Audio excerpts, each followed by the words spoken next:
Andy Beach, I'm an alcoholic. How y'all doing?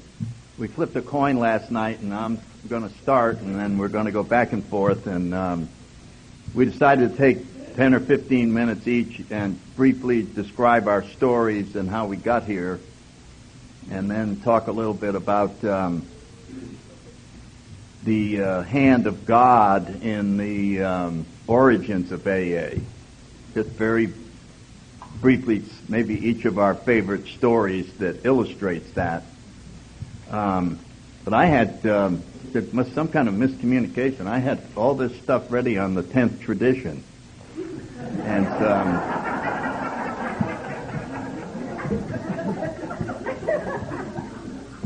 so we're going to shift over to There Is a Solution.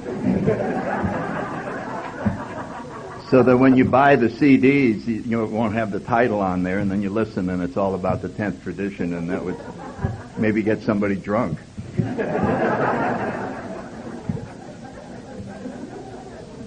Anyway, very briefly, I grew up in New Haven, Connecticut in the 30s. I have one sister. She has 28 years in AA now. And we're both brought up in the Catholic Church, sitting almost in the same pew. She heard the most friendly things in the world, still loves that church, thought it was the nicest, kindest, the warm-hearted nuns. And I sat next to her and got terrified out of my skin.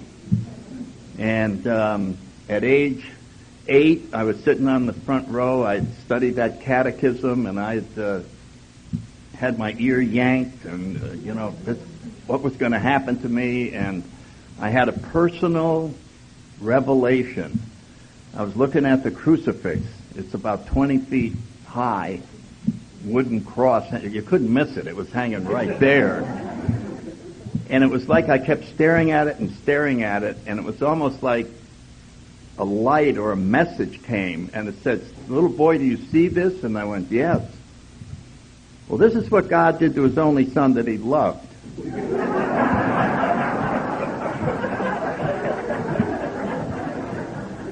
Guess what He's going to do to you? And I actually felt faint. I mean, I lost consciousness with the shock of this new truth. And I just, the idea of God, I just never wanted to die, because I knew when you died, you're in for it. So it was hard for me to find any comfort with the concept of a higher power. And I needed that desperately because I was so uncomfortable in my own skin. I knew there was something missing in my life. I knew that I wasn't the same as other people. I never fit in anywhere. It was extremely awkward to do anything. I found it hard to meet people. And yet I was, I'd be voted the best natured. I was funny and all that. So if you saw this outside, you said, look at that guy, look at that guy. And inside, I'm just about to have a nervous breakdown. And I went to a little school. I was telling Don on the way over here, I went to a little tiny prep school in New Haven called Hopkins. And it was founded in 1660. And just a little tiny day school, but it's been there for a long, long time. And it was a wonderful little school, and it was a pipeline right into the Ivy League. And so I went right down to Yale in New Haven.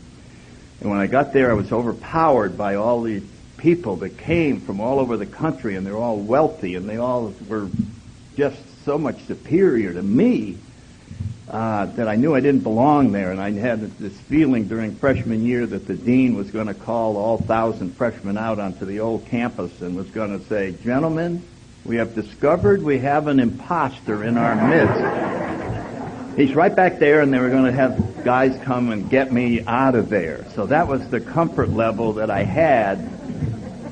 And I went to a thing, and my roommates are going, "You're in college, you ought to be drinking." And drinking was a sin, and drinking, I don't know, there was something about it that I was trying to stay away from.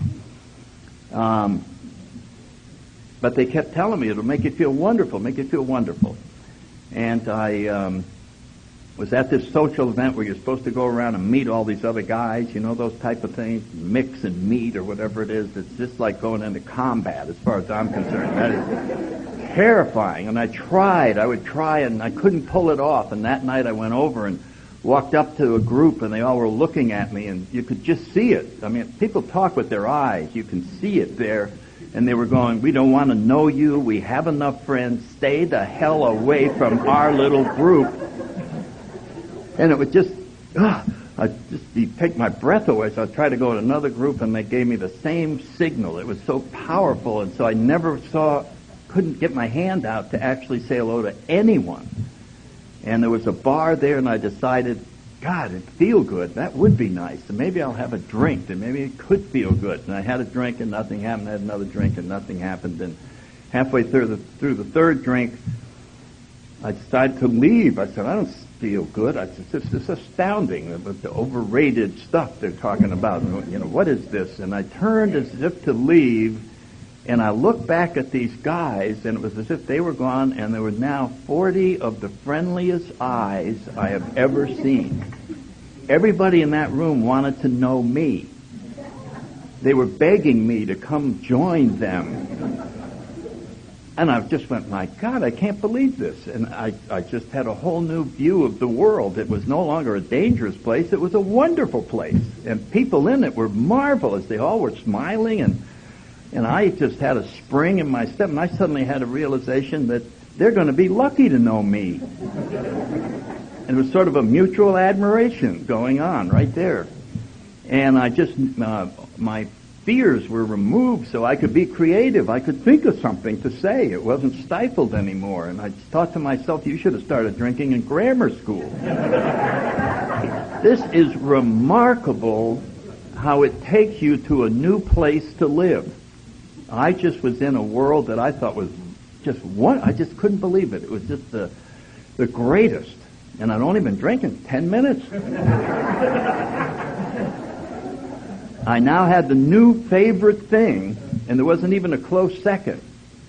And of course that night, if a little bit is good, then 25 drinks would be better. And of course I got sick and room spinning and vomiting and dry heaving and waking up on the cold tile in the bathroom and right near the toilet so you could dry heave and lie down and dry heave and lie down. And my head hurt and my whole body ached and my hair hurt. You remember when everything was dying. And I sat on my bed just thinking about this, and the thought came in, well, you're going to drink again tonight? And I went, oh, yeah. Oh, yeah. I said, this pain and throwing up and vomiting and absolute anguish is a small price to pay for what I had last night. So I made my deal right there, that no matter what it took, it was worth it. So alcohol did something for me that it doesn't do for average drinkers. You wouldn't hear average drinkers talking like this, that they would give up, you know. And so if the devil had come along and said, all right, before you go into this, I want to just make sure you understand the deal that you're signing up for. Now, you willing to give up your high grades? Yep, I'd be willing to give that. How about athletics? You like it? No, I'd be willing to give up athletics if I can keep this new power that I found. Well, how about getting your teeth knocked out? How about broken bones, getting arrested, almost flunking out? Your family will almost disown you. Yep, that'll be all right. Yeah, I think I can handle that. I can handle that. With this new power, I think I could handle just about anything as long as I have access to this. So I thought I was a social drinker. I thought everybody had this remarkable transformation and awakening and all of that. And so, the rest of the story is sort of incidental. In other words, once you're an alcoholic, that's the main event. And then there's these side plots like getting married and joining the Marine Corps and becoming a fighter pilot like Creighton over there. And these things are like a hobby or some other thing that you do in addition to maintaining this relationship with alcohol. And so, but I just thought I was having fun, going about my way. And after about 10 and a half years of flying in the Marine Corps, the end came. The disease just came and shut me down. I ended up flying where I didn't want to be in the plane. I didn't trust the pilot. He didn't know what he was doing. He was in bad shape and all these things. And I remember, no matter what your job is, if you're an alcoholic, you are encountering situations that aren't supposed to be encountered. You know what I'm talking about? In your job. Like, I heard a doctor one time, he came out of a blackout in the middle of surgery and didn't know the procedure that he was doing, and he was trying to talk to the people around him. They would give him a clue as to what he was doing, and that type of situation was not covered in medical school. And I was going through withdrawals in the planes, and there was nothing in the FAU handbook about flying the Crusader during withdrawals, alcoholic withdrawals. So you have to make up your own solutions. That's my point, is that you are left creatively thinking your way out of things. And I remember going, what am I going to do? I'm going to pass out. I'm losing my vision. I'm sweating. And I'm flying this thing, and I got to finish this. And so I came up with flying the mission with one hand. It was a photo mission. And on the stick, and that controlled the cameras and everything. And then the other hand was on the ejection seat.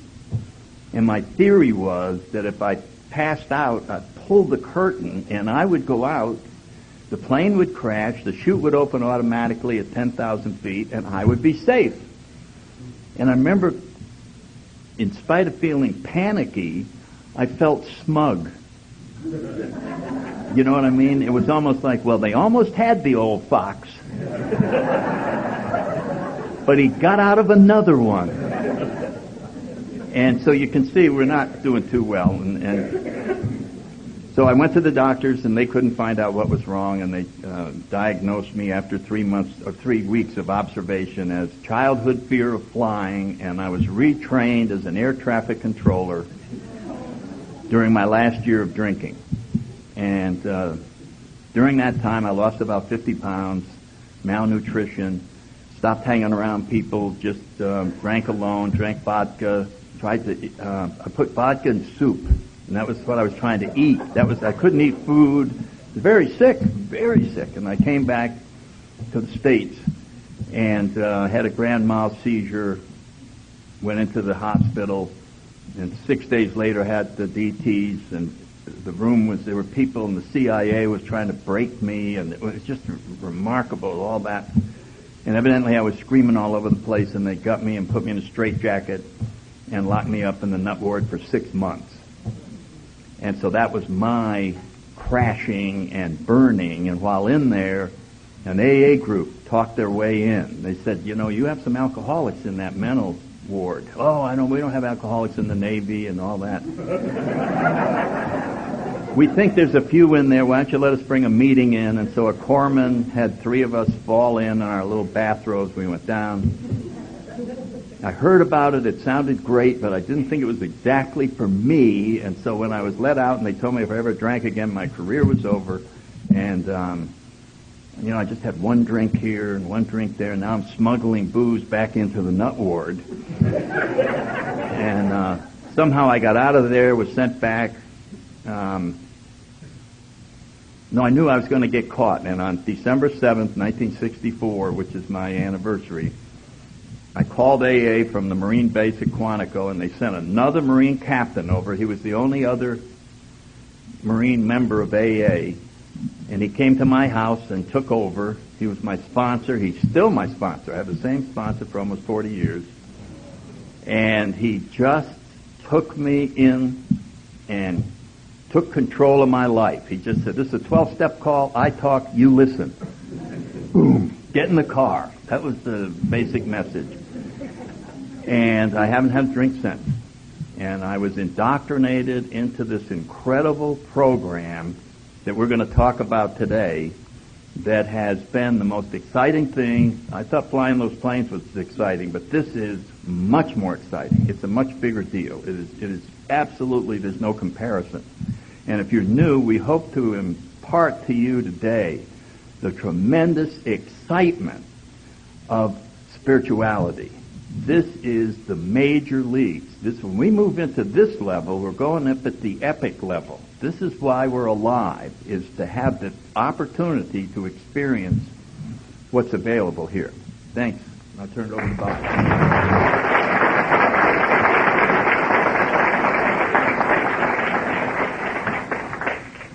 I'm Bob Bazans, and I'm an alcoholic. Hi, Bob. Sober through the grace of God and AA since December 10th, 1967.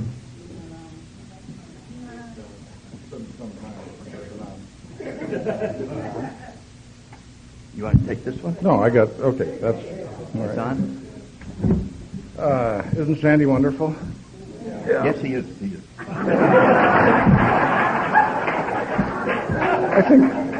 I think he's better on tape than he is in person, but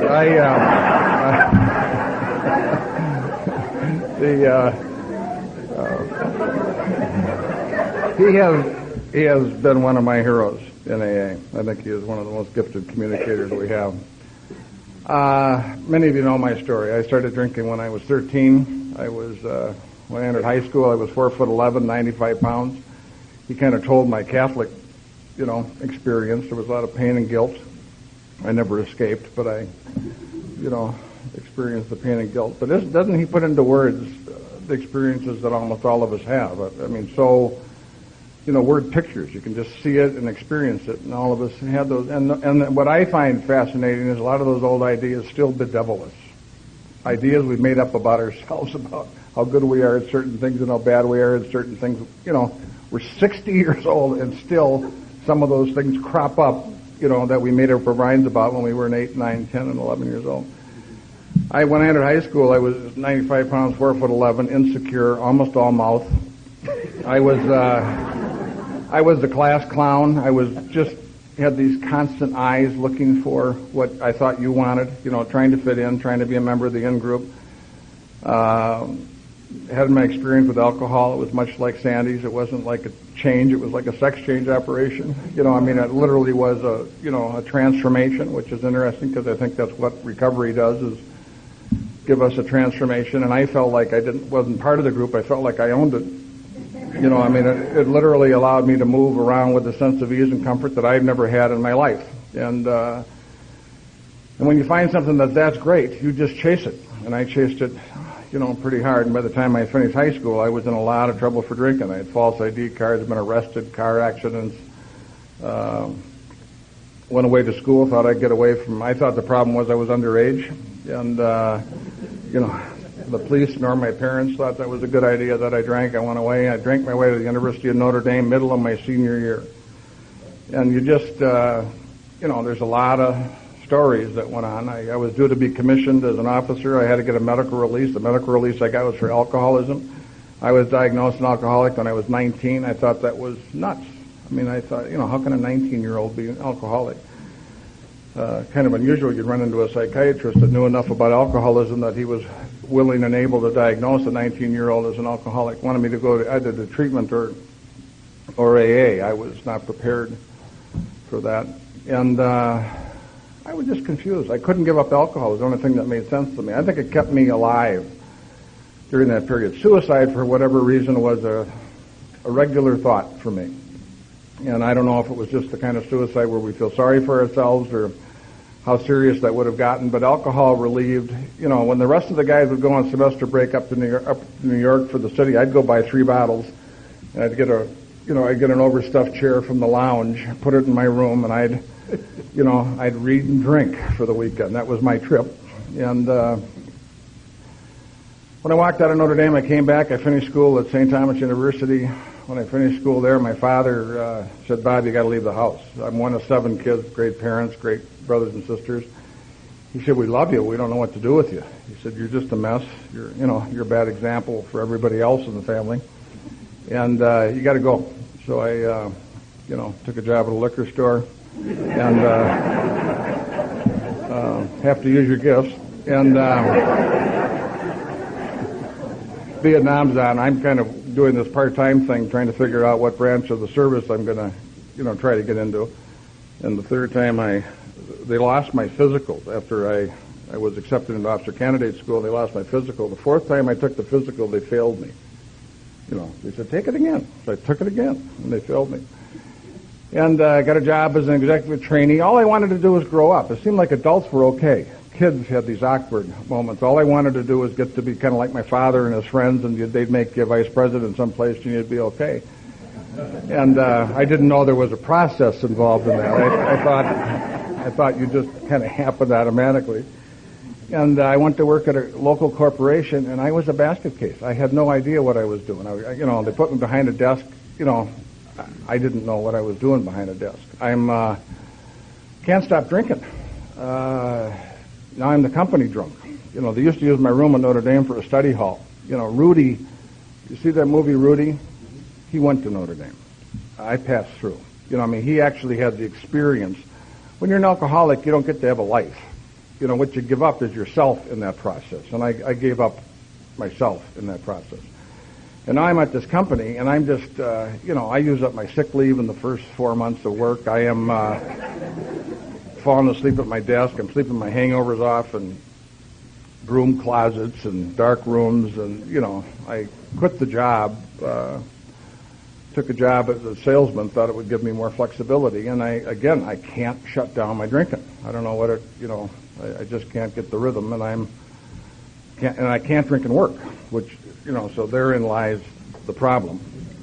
And I finally, just out of desperation, one of my buddies got married, and I went on about a 5-day drunk, and I woke up, not 5-day, 3-day drunk. I woke up on Thursday, and I didn't know if I had a job, a fiance, or a place to live, and I called AA. That had been recommended to me, and I didn't think it was a good idea, but that day I was I was out of ideas. And 2 men came and talked to me, and I had, maybe the most important day sometime in July 1967. And they came out and they talked to me about their drinking problem and told me they found a solution, and hoped that might have some interest to me, but for some reason they found that talking to people like me helped them stay sober. And in their sharing of their lives with me, they changed my life. I had talked to all sorts of experts that tried to help me, but I'd never talked to another person with a drinking problem. And these 2 guys, one was 6 years and one was 6 months, altered me and brought me to the first meeting of Alcoholics Anonymous. I drank twice after that, once on a business trip after 30 days and once on my honeymoon after 3 months. But it was never the same. I mean, with the information they gave me and the experience I had in the meetings, it wasn't the same. And I had my last drink December 10th on the last day of my honeymoon on the way back. And it's just been a trip that is just unexplainable. I think the most profound thing for me when I came to Alcoholics Anonymous, and I have the same sponsor since I walked in the front door of AA, Warren. I've had the same sponsor for almost 37 years. And I think the most profound thing for me is that they told me it was a disease that affected me physically, but also mentally and spiritually. I knew I had been sober a couple of times. I went back to my senior year. I was almost killed. I was beaten up, robbed, rolled, pistol whipped, shot at, thrown out of the second story of a hotel, ended up in the psych ward of a hospital, and they were going to not let me go back for my senior year of school. And I went back and I didn't drink. Not drinking was not an answer for me. It was horrible. It was as bad as anything I've ever experienced. And so when people would say, Bob, what's wrong with you is a drinking problem, I mean, it would seem obvious that stopping would be the resolution of a drinking problem. Stopping did not solve my issue. And I said, there's something else wrong with me. I mean, it's deep, dark, dirty, unattractive. I got a built-in failure mechanism. I seem like I'm talented. I interview well. I just can't work. And I wish they gave prizes for interviewing. I interviewed well until I interviewed for the job at AA. But other than that,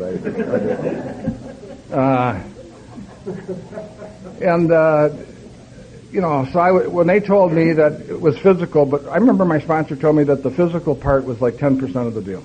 I can't tell you how shocked I was. I thought we'd spend a lot of time talking about how not to drink. He said, no, once we're in AA, we use the 12 steps to change. He said, we use the 12 steps of the recovery program to find a different way to live, to be different. If you don't find a different way to live, if you don't change, you're going to go back because you don't know how to live without drinking. So what they gave me the idea, and then I said after the meetings, we'd go to the meetings like at 7:30, the meeting started at 8, I'd go home about 11:30, and you'd listen to these guys talk to their sponsors, and they weren't almost none of it was about drinking. It was about fights with your wife, problems at work, doing bills, doing amends, how to do it. It was talking about how to live. It was a very, different sort of thing, and I really got hope. I really got a sense that there was a solution. And you can't describe the trip. You couldn't draw a straight line from where I was, to where I am today. Our meeting Friday was on, hope you don't get what you deserve. That's the one thing. If any of you are out there praying for justice, I recommend you stop it.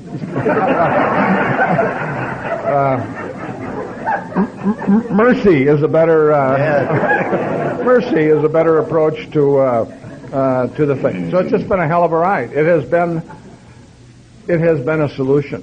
I found in sobriety what I was looking for in a bottle. Who would have thunk? Huh? Who would have thunk that I found everything I was looking for in a bottle and more in these rooms? So I'm going to be pleased to share these with Sandy and you this afternoon, and Sandy's going to now talk to us a little bit about our history and God's role in that, and now we'll try to play off that. Thank you, Bob. Great job. Great job.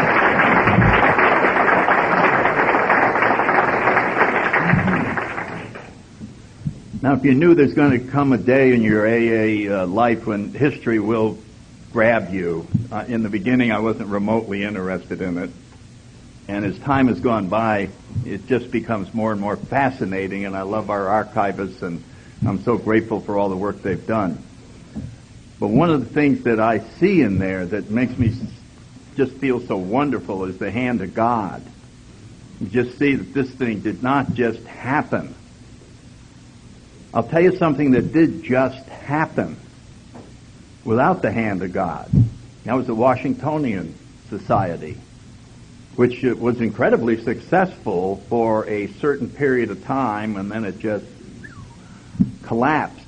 And that thing got started by just 6 guys at a bar who saw that their lives were coming apart, and they were pretty, guys in their 20s, they're businessmen and professionals, and they said, if we don't get a handle on this drinking, we're going to lose everything.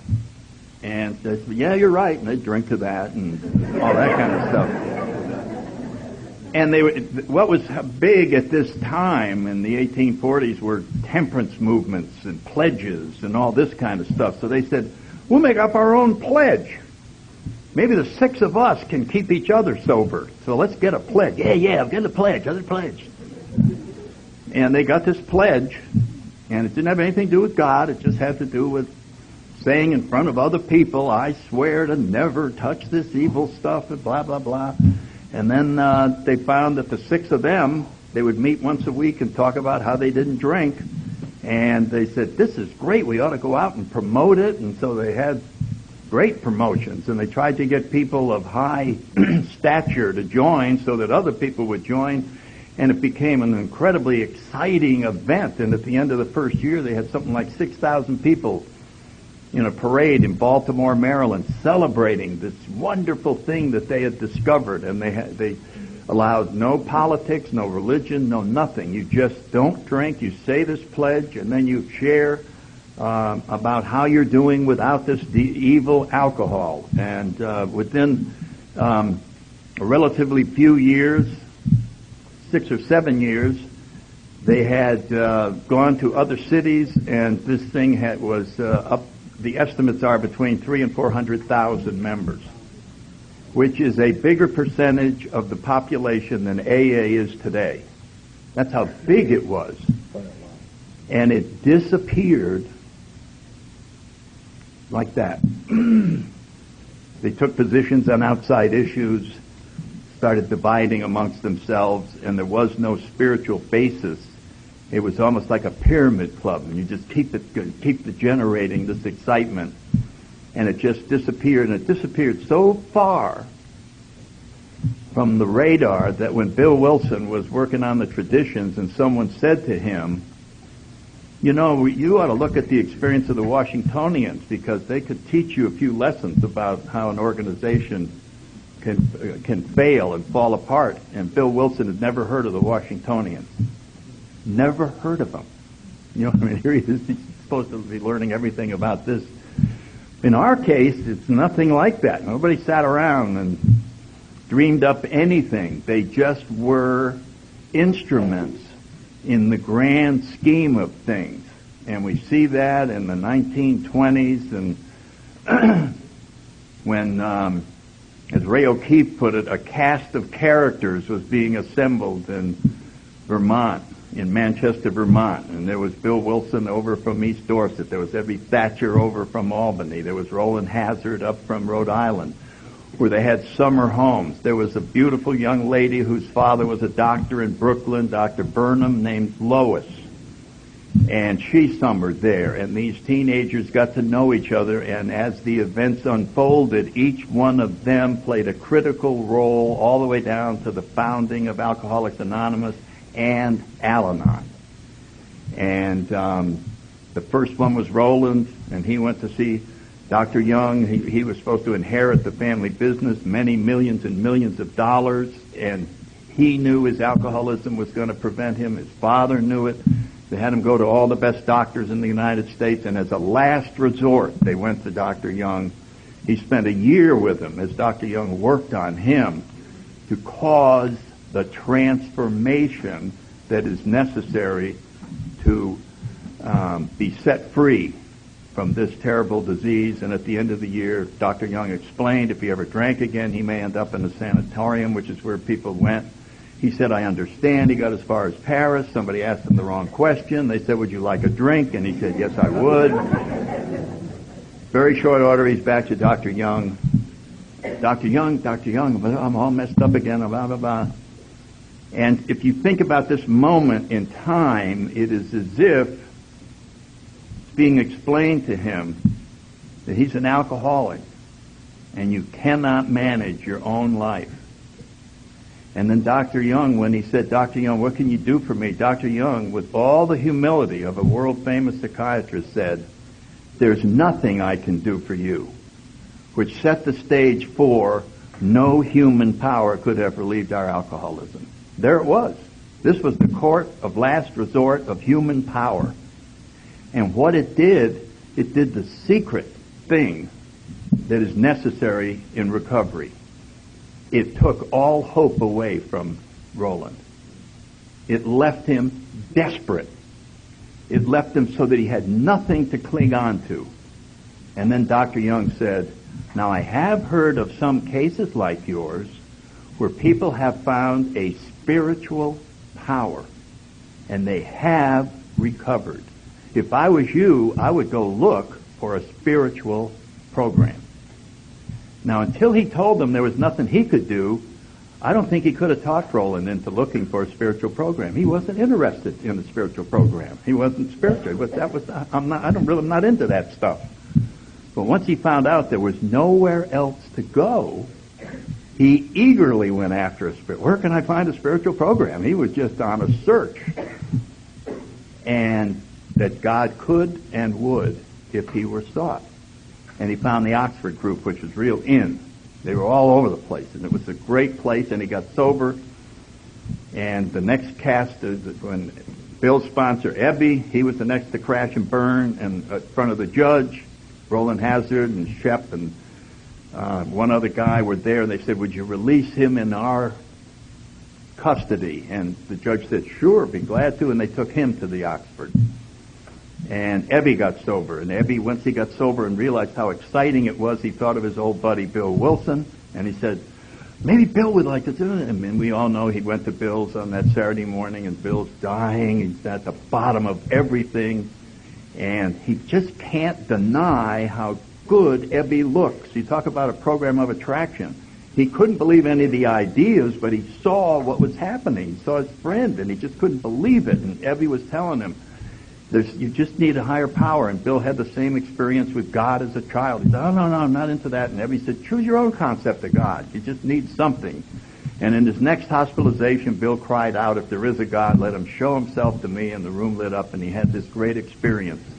And he went out and he tried to help other alcoholics, to no avail. Couldn't help a single one. Because he was telling them about the spiritual experience. He was telling them about the bright lights and the mountaintop and the voice of God and all that, and the drunks at the bars are going, oh, that happens to me when I drink rum. Yeah. And Dr. Silkworth said, Bill, you're talking about the wrong thing. You have to do the same thing that Dr. Young did. You have to tell them about the disease. You have to tell them there is no hope. You have to make them desperate. You have to show there's nothing that can help them except the higher power. And then they will reach out. And so that started the whole thing, and as we follow, the one other thing I'll throw in is a name you don't hear too often, Jim Newton. Everybody familiar with Jim Newton? I'm sure some people are, but it's probably one that isn't. Jim Newton was a real estate guy in Fort Myer. And he also knew Thomas Edison, who had his laboratories and everything down there, and he became kind of an assistant to Thomas Edison. He's a pretty good organizer, but he's in real estate. That was his thing. And he had been in New York and had found the Oxford group and was a big, just loved it, loved the way it transformed his life, and he had a spiritual basis to it. And boy, I'm drawing a blank on the guy with the Firestone. Harvey Firestone was a close friend of Thomas Edison and was visiting there, and he said, I'm looking for a special administrative assistant to come out to Akron. I got some plants out there, and I need this guy to be my special advisor. And Thomas Edison, I got the guy for you, Jim Newton. This guy is awesome. So he interviewed him, and he liked him, and he said, come on out. And he went to Akron. And while he was there, he got to know the family. He was kind of an in guy, and one of Firestone's sons, Bud, was an alcoholic, bad alcoholic, and his father was real worried. And Jim had seen a few alcoholics recover in the Oxford group. And he said to Harvey Firestone, he said, let me take Bud with me on my next business trip. I'm going to take him to a little group that I belong to. They could help him. So he took him with him on the business trip, and while they were there, they went to a couple Oxford meetings, and Bud had this transformation while he was there and came back a changed person. And his father was so happy. He said, what is this organization? He says, the Oxford group. And Frank Buckman was the head of it started the Oxford group. And, of course, Harvey Firestone goes, Oxford group? We better get one in Akron. This is awesome. And so with his power, the next thing, the newspapers, and it's all over town.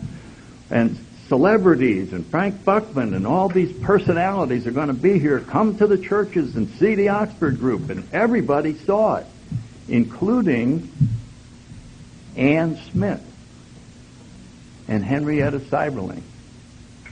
And they went to Oxford, and they saw the power of it. And the T. Henry and Clarice Williams, who opened their home to the Oxford group and early AA members.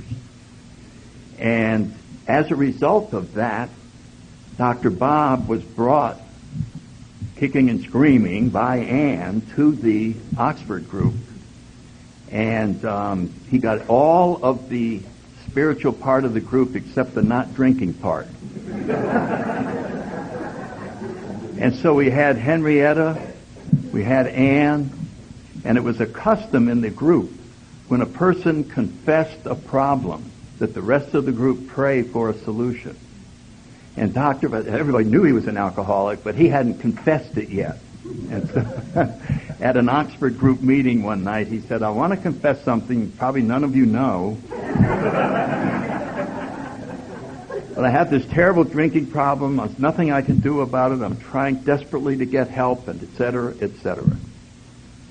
And it wasn't that many weeks later that Henrietta Seiberling received a call that had been transferred from the Reverend Tunks, who hosted the Oxford meeting, the thing with Harvey Firestone, that Bill had called from the Mayflower Hotel and gave him Henrietta was one of the 10 names that he got. And when he got a hold of her, she said, I have just the perfect. He said, I'm a drunk. from New York, and I think I have the answer to alcoholism, and I need to work with another alcoholic.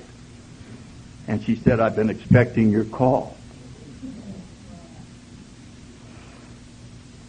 And it's hard to look at daughter-in-law, Firestone. Yeah. Doesn't know this guy from hell. He called right. up from the lobby of the Mayflower Hotel, and she says, come on out. Yeah, to the gatehouse of the state. So when the drunks go to Akron to tour all the sites, and one of the things on tour is the Firestone estate, they only go to the gatehouse. They don't go to the mansion. They just go there where Bill and Bob met.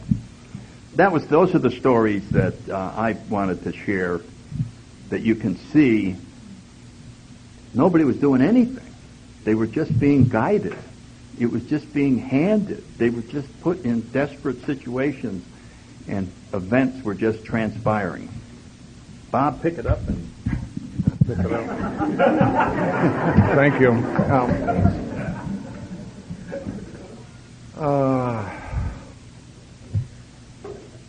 But surrender. I mean, when you look at what Jung gave Roland, and you look at what Silkworth gave Bill when he said you're carrying the wrong message. You're talking about this blind light experience on top of a mountain. You have to talk about the disease. And interestingly enough, Bill carries the message of the disease to the doctor.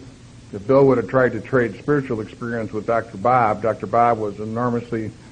I went through with Dr. Bob's daughter. I went through Bob's library. Bob was a very well-read, searching guy, as was Bill. I'm glad our founders didn't believe that you couldn't read anything other than the big book. We might not have had it. And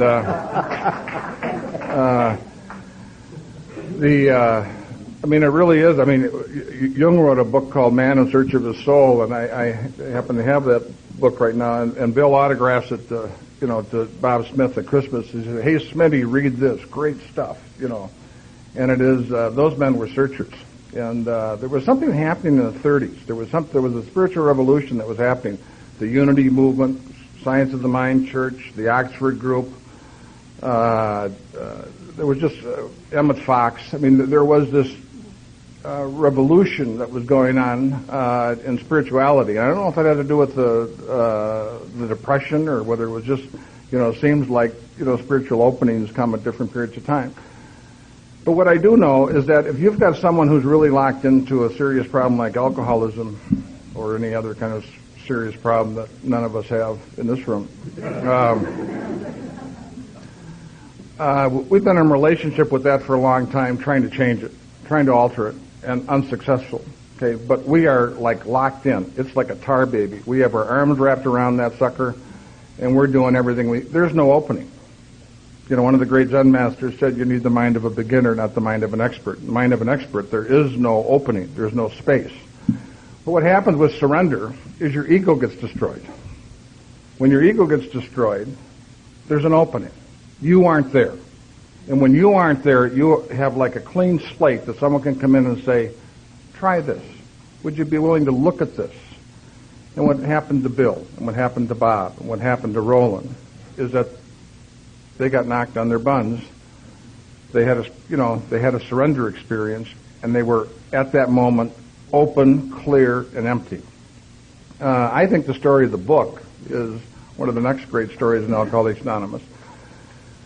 Bill stayed for 6 months in Akron.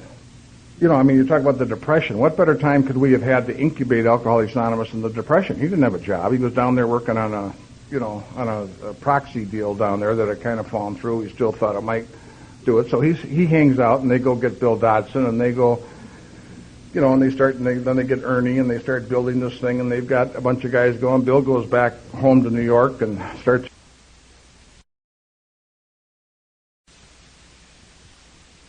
Pretty soon they've got these two little pockets of groups going. And sometime in 1937, I forget exactly when, he goes back down to Akron, and he's sitting on the front porch of Bob's house. And in the conversation, it came to both of those men that there were enough recoveries now, let's say there were 20, that they really had stumbled on something that was bigger than themselves.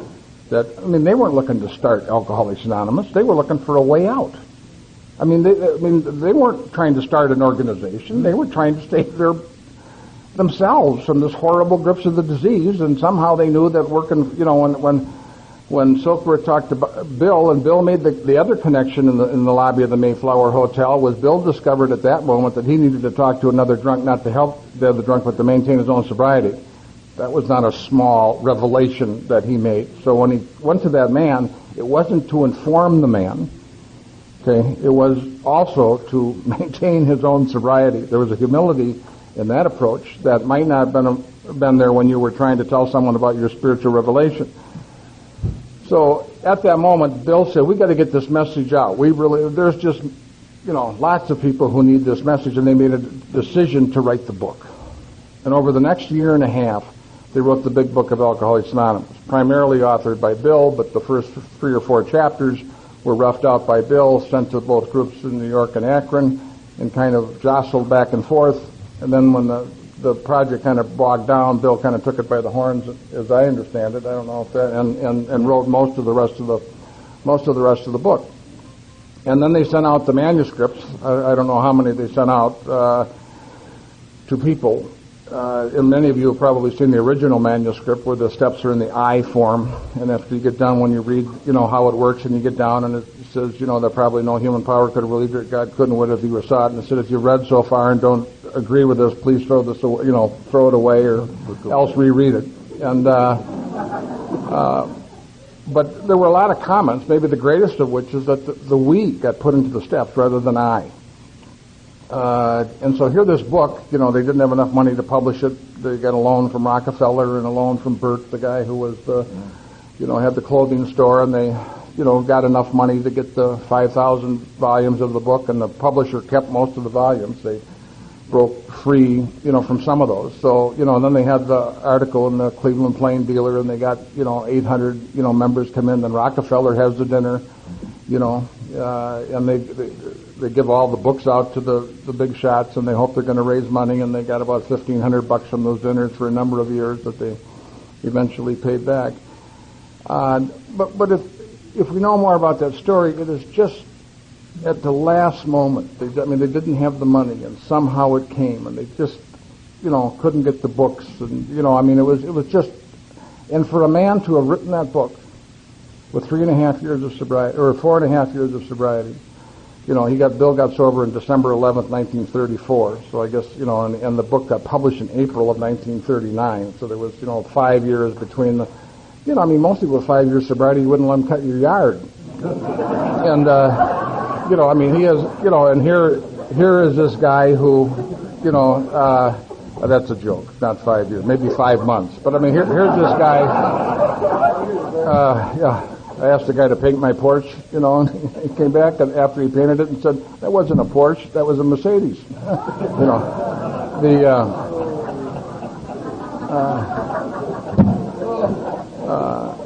But Rockefeller throws a dinner. Bill wanted to get the Reader's Digest to review the book, and Bill wanted Rockefeller to give him a big endorsement, and Bill wanted to make a lot of money. They sold stock. They raised the stock to go do the book.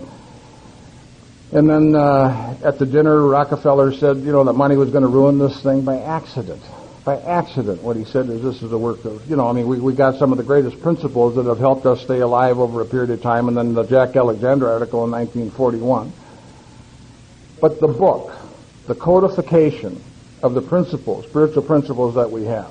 First of all, for a man with 4 years of sobriety to have written a book that has stood the test of time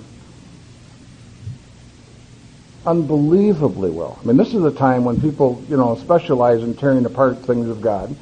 Very difficult. And there is, almost all of us, when we read that book, you might argue with pronouns or think, but you read that book and you just go, oh yeah. Oh yeah. It is really, and the nature of spiritual books is that they don't inform. The nature of a spiritual book is when you read it, you have an experience. And that is why it is new when you read it. Because you're not getting information. Your mind isn't engaged. Your soul and your heart is engaged. And when that's engaged, it's always new. So when you read the book and you happen to be really plugged into it. But what happened to our society is from the April of 1934, 39, when the book was written, to March of 41, we went from 100 people to 8,000. And that's what made that possible. There would have been no other way we could have kick-started our society without having the book. And they really thought that you could send people the book, they'd read the book, they'd have the experience, and they themselves, they never really thought that we were going to be necessarily in the form that we are today. But you can just see, to me, the hand of God everywhere in our fellowship. One of the great differences that I see today is our society is very different today in 2004 than it was in 1934. You could talk about things that were spiritual. You could talk about things that were religious. People expected them. They were normal. There was general agreement about the principles and values of that sort of thing. You might argue about, which particular branch that you should do, but by and large, most people were churched. Today, we can't have a cross on a state seal. We can't have the commandments out in front of a state capitol. Okay, so we are a society today that is very different than the society. We are the cult of self. We are the cult of individual. We do not, so there's just a lot of us today that are not churched, that are given all the encouragement by our society. Poor baby, you're suffering. Things shouldn't be tough. Go take a pill. We'll get you something, calm down. It'll be okay. And you should need the answer now, immediate gratification. And then we have all these wonderful gambling casinos and porn on the internet and credit cards being mailed to you. There's a vortex and a wind blowing out there today. There's always been issues. But I really believe that our society today has somewhat the form of addiction that actually pushes us to instability.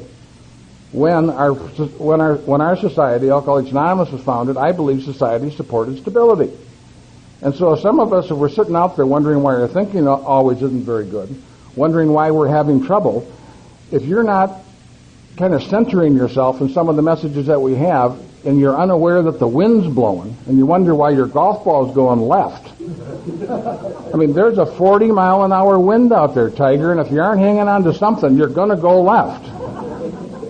And I really think that is one of the great differences today, is that I think the men and women in the early days that got sober really wanted to conform.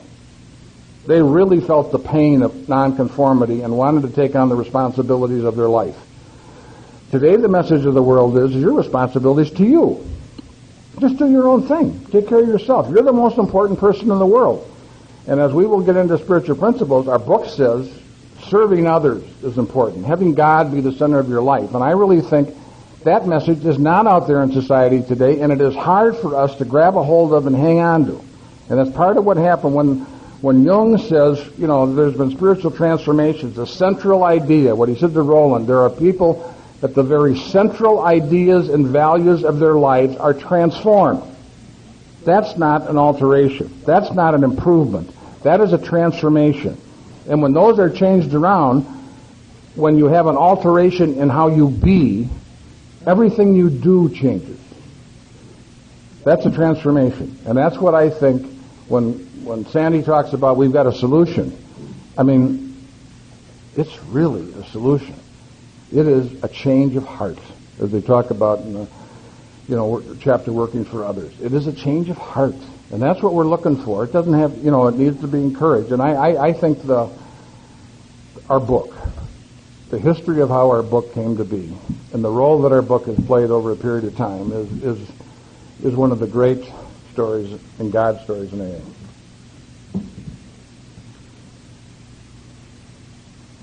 There. Look at that.